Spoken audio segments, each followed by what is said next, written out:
Bulldozer के नाम पर गरीबों को मत आप डराने का काम कीजिए। बिहार को अगर विशेष राज्य का दर्जा या सेंटर से कोई पैकेज मिलता है तो वो गरीबी की वजह से, और सबसे बुरा हाल सीमांचल का है, और सीमांचल के बारे में एक शब्द भी इसमें नहीं कहा गया है। अकलियतों की 2 लाख नौकरी और शेड्यूल कास्ट की 1 लाख नौकरी खत्म कर दी गई है, उस पर कोई चर्चा नहीं हुआ। आई थी और राष्ट्रीय स्तर पर इसका चर्चा हुआ कि बिहार में जाति आधारित गणना हुआ, लगभग 500 करोड़ नकद और सरकारी कर्मियों के खर्च को जोड़ रहे तो 5000 करोड़ का खर्च हुआ है। लेकिन आज जिन लोगों को सर्वे इसलिए कराया गया था कि जिन लोगों की हालत खराब है उनको अच्छा किया जाए, लेकिन उसमें अकलियतों की 2 लाख नौकरी और शेड्यूल कास्ट की 1 लाख नौकरी खत्म कर दी गई है, उस पर कोई चर्चा नहीं हुआ। बिहार को अगर विशेष राज्य का दर्जा या सेंटर से कोई पैकेज मिलता है तो वो गरीबी की वजह से, और सबसे बुरा हाल सीमांचल का है, और सीमांचल के बारे में एक शब्द भी इसमें नहीं कहा गया है।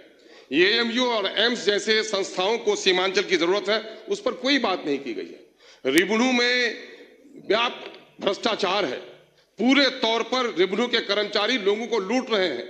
साइकिल, पोशाक, मध्याह्न भोजन सब जोड़ लें, जितना आप देते हैं उससे कई गुना ज्यादा रैयतों से लोग वसूल कर रहे हैं, उस पर कोई कार्रवाई नहीं हो रही है। हेल्थ के मामले में अगर आप देखेंगे, मेरे विधानसभा क्षेत्र और सीमांचल की यही हालत है कि मेरे यहाँ 35 डॉक्टर होना चाहिए 5 लाख आबादी में, सिर्फ 11 डॉक्टर हैं। क्या आज के दिन में भी हमारे साथ यही नाइंसाफी रहेगी? एजुकेशन का हाल चौपट है। यूरिया की कीमत अभी 350 में बैग मिल रही है। आपका सर एक मिनट आपके तरफ से कृपा कीजिए सर। माँ सब बच्चे से प्यार करती है, लेकिन कमजोर बच्चे का जरा ख्याल रखती है। महोदय, मैं आपसे कहना चाह रहा हूँ, सीमांचल कटाव है और वहां पर कटाव के सिलसिले में कुछ भी काम नहीं हो पा रहा है। मैं आपको यह भी कहना चाहता हूं कि इस वक्त कब्रिस्तानों की घेराबंदी बड़ा काम नहीं है, मामला लॉ एंड ऑर्डर को दुरुस्त बनाना है। इस वक्त गरीबों को उजाड़ा जा रहा है, और माननीय मैं गृह मंत्री से कहूंगा कि बुलडोजर एक खौफ का मामला हो गया है।